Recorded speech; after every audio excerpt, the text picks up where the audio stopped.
Senator Ernst, good to see you, and you're now recognized. We've been joined by Senator Sullivan, who I think is on deck. Great. Please proceed. Thank you, Mr. Chair. And thank you, Administrator, for being in front of us today. I appreciate it. And as an Iowan who strongly believes in our renewable fuel standard, we will start in that area. So, Administrator, recent studies indicate that the greenhouse gas reductions from the first generation conventional corn ethanol are almost 50% relative to gasoline. When properly administered, the RFS has the ability to dramatically reduce emissions from our transportation sector. But I am growing increasingly concerned that every time an administration official talks about biofuels, they only do it in the context of the new fuels and the new markets, such as aviation and marine fuels. So can you please set the record straight on where the administration is with their commitment to ethanol and biodiesel usage in the transportation fleet of today and of the future? I think that's an excellent question, and I'll say that the President has indicated from day one that agriculture is at the table. Secretary Vilsack and I are having these conversations, and there is no intent in terms of exclusion when we talk about the promising future of electric vehicles or when we talk about the promising future of advanced biofuels. The reality is that as we talk about these promising futures, we have to deal with here and now and a glide path to get to these promising futures. And what we know is that ethanol plays a significant role in providing those resources here and now today and will evolve as we start to look at the new futures for advanced biofuels and electric vehicles. So do you think that corn ethanol will still continue to have a place, and do you see it having a larger role in the future, a smaller role? What do you anticipate? I think that's where I'm engaging with the ag community, with Farm Bureau, with ag CEOs, to best determine where they believe the markets will go, to best understand where they believe the evolution of ethanol will be. And it's our jobs to ensure that that vision coincides with the vision that we see for the lowest carbon economy in the future. No, I appreciate that, and I hope you continue to work with those stakeholders. They will be very valuable in providing input, but, again, strong advocate for the RFS, and I think it has a significant role to play in reducing greenhouse gas emissions.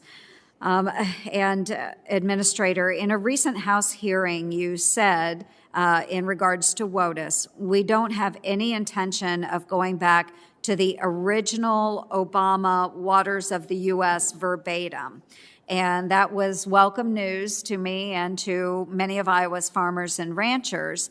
And now that you've committed to not reinstating the exact Obama rule, what should we expect to see if you decide to make changes? Will it be something that goes even further than the Obama waters of the U.S. rule, or will it be something closer to the President Trump administration's rule? I think that that statement was to indicate that we're just not going to pull a rule off the shelf, especially after we've learned so much over the years.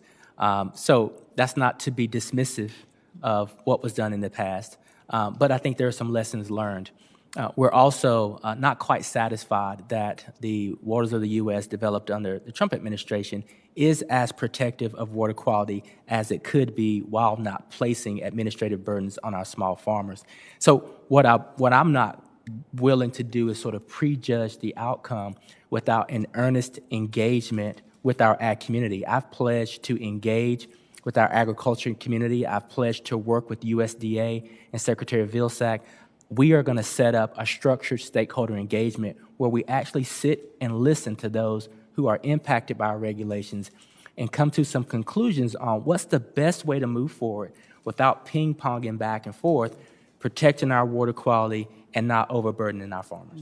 Good. Stakeholders, again, very, very key here. The Biden administration has had 2 recent opportunities to demonstrate that low-carbon biofuels have a place in their greenhouse gas reduction efforts. A $2.3 trillion infrastructure bill, and most recently in the new 2030 emission target released last week. But neither of these contained much mention of or support for biofuels.